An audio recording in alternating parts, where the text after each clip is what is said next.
बाहिरको मौसम चाहिँ हैन यस्तो छ, पुरै पानी पर्ला जस्तो भएको छ हैन। यतापट्टि पनि पुरै यस्तो पानी पर्ला जस्तो भएको छ। यहाँ लेखिएको छ नेपालमा युट्युबको सफाई।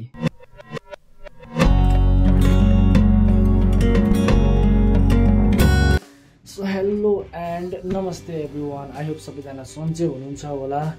म पनि एकदम फिट एन्ड फाइन छु है।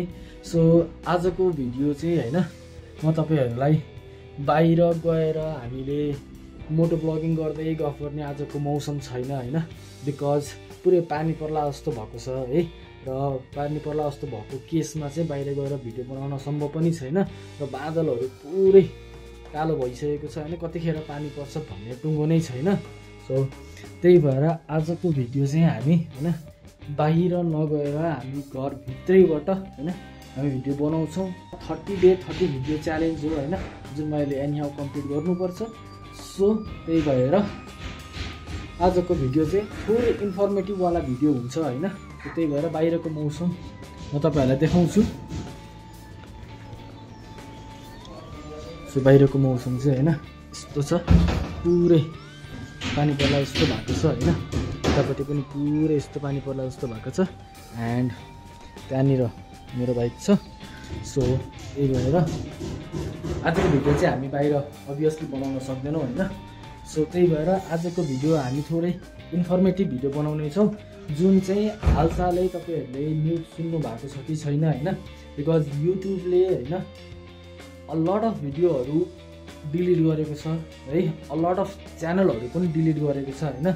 मोर देन 95 लाखवटा को इन्फर्मेसन अथवा भिडियोहरू पनि हैन युट्युबले पुरै डिलिट गरेको छ।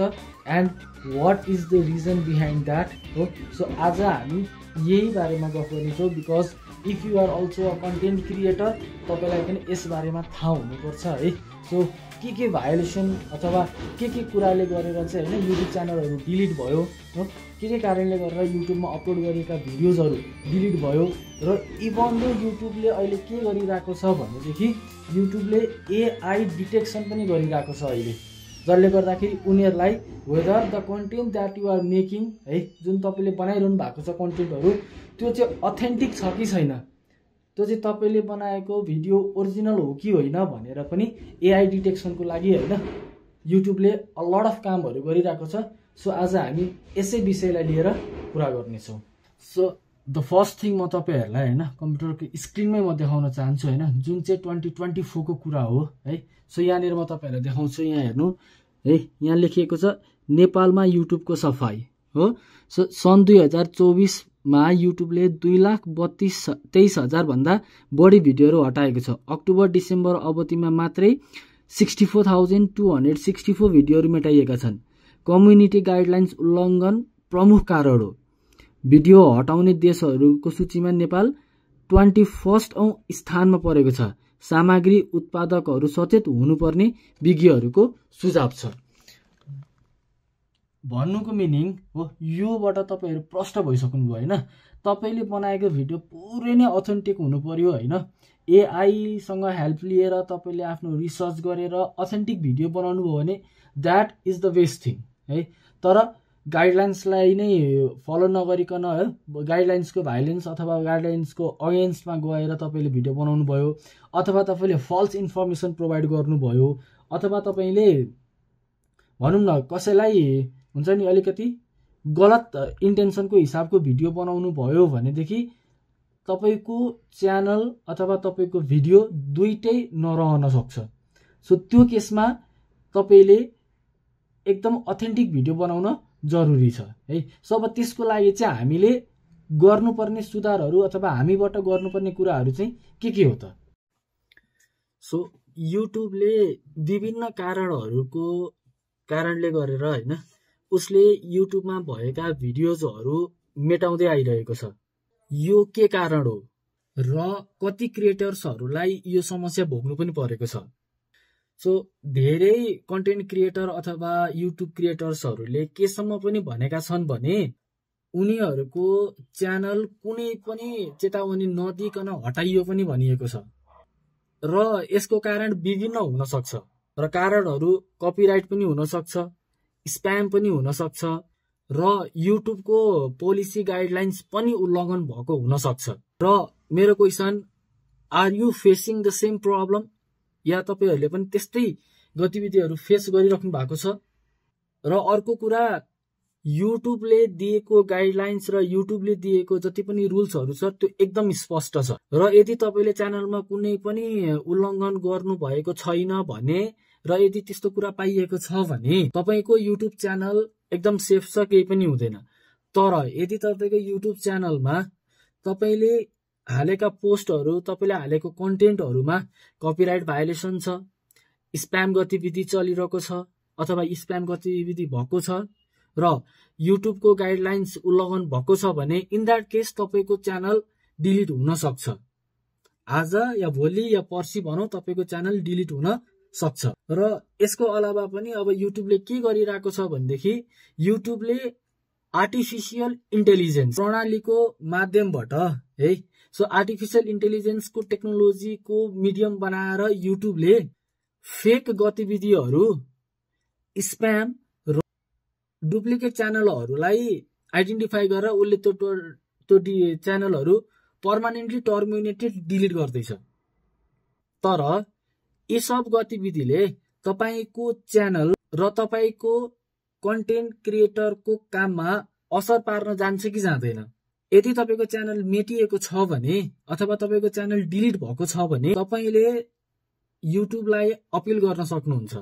र तपाईँले युट्युबलाई अपिल गरेर तपाईँको युट्युब च्यानलमा त्यस्तो केही पनि गतिविधि देखिएको छैन भने तपाईँको च्यानल फिर्ता आउन पनि सक्छ, त्यसमा नो डाउट। अब तपाईँले हामीले ध्यान दिनुपर्ने कुराहरू के हो भने युट्युबमा त्यस्ता गतिविधिबाट जोगिनको लागि हामीले एज अ कन्टेन्ट क्रिएटर हामीले गर्नुपर्ने चाहिँ के हो त? सो द फर्स्ट थिङ हामीले गर्नुपर्ने भनेको युट्युबको नियम र युट्युबले लागू गरेका शर्तहरू टोटली पढ्ने, जति पनि कुराहरू छ सर र त्यसलाई हामीले पढ्ने। र पोइन्ट नम्बर 2 भनेको कुनै पनि नक्कली अथवा फल्स इन्फर्मेसन्सहरू प्रोभाइड नगर्ने। र पोइन्ट नम्बर 3 भनेको आफै एउटा क्रिएटिभ र जेन्युन अथेन्टिक इन्फर्मेसन बनाउने, अपलोड गर्ने, अडियन्ससम्म पुर्याउने। र पोइन्ट नम्बर 4 भनेको हामीले बनाएको कन्टेन्टमा कपिराइट स्ट्राइक आउनु भएन। र पोइन्ट नम्बर 5 भने आफ्नो भिडियो र आफ्नो च्यानललाई हो कतैबाट भायोलेसन्स अथवा कसैले त्यसलाई रिपोर्ट अथवा कसैले त्यसलाई रेस्ट्रिक्सन्समा राखेको छ कि छैन भनेर पनि आफ्नो च्यानललाई डे बाई डे हेर्ने, मेन्टेन गर्ने। र युट्युबको नियमहरू अलिकति स्ट्रिक्ट हुन सक्छ। हामीले गर्ने भनेको अथेन्टिक कन्टेन्ट बनाउने र त्यसलाई अपलोड गर्ने काम मात्रै हो। र द लास्ट थिङ, यदि तपाईँको च्यानल डिलिट भएको छ भने you can do appeal to the YouTube हो, तपाईँको च्यानललाई रिभ्यू गरेर तपाईँको च्यानल फर्केर आउन पनि सक्छ। सो तपाईँहरूले आफ्नो च्यानललाई होइन एकदम मेन्टेन गर्ने, हेर्ने होइन, किन भन्दाखेरि यो केस भनेको चाहिँ मेनली अलट अफ भिडियोज र अलट अफ च्यानल्सहरू चाहिँ इन्डियाबाट धेरै नै डिलिट भएका छन् है। जुन मसँग भएको इन्फर्मेसन म तपाईँहरूलाई राखिदिन्छु, तपाईँहरूले त्यो हेर्न पनि सक्नुहुन्छ। सो 1-2वटा सोर्सबाट मैले त्यो हेरेको छु, तपाईँले त्यो हेर्न पनि सक्नुहुन्छ। सो द पोइन्ट अथवा द कन्क्लुजन इज केमा आउँछ त भन्दाखेरि अथेन्टिक कन्टेन्ट बनाउने हो, आफू क्रिएटिभ हुने, कपिराइट स्ट्राइक नगर्ने होइन, फल्स इन्फर्मेसनहरू प्रोभाइड नगर्ने। सो यदि त्यति गर्नुभयो भनेदेखि योर कन्टेन्ट, योर च्यानल हो त्यो कुनै पनि भायोलेसन्समा पर्दैन। सो तपाईँ जेन्युन हुनु पर्यो, तपाईँको कन्टेन्ट जेन्युन हुनु पर्यो, तपाईँ क्रिएटिभ हुनु पर्यो, तपाईँको कन्टेन्ट क्रिएटिभ हुनु पर्यो। सो यी कुराहरूलाई तपाईँले ध्यान दिनुभयो भनेदेखि your channel won't be deleted. र तपाईँहरूले यदि यो इन्फर्मेसनहरू यहाँबाट अलिक पर्याप्त इन्फर्मेसन तपाईँहरूलाई थाहा भएन जस्तो लाग्छ भने you can do comment below है, म तपाईँहरूलाई अझै धेरै यसको बारेमा भन्न सक्छु। यदि यो भिडियोबाट तपाईँलाई केही इन्फर्मेसन पाएँ भन्ने भयो भने सो प्लिज यो च्यानललाई लाइक गरिदिनु, सेयर गरिदिनु, र यदि तपाईँ यो च्यानलमा नयाँ हुनुहुन्छ भने चाहिँ सब्सक्राइब गरिदिनु।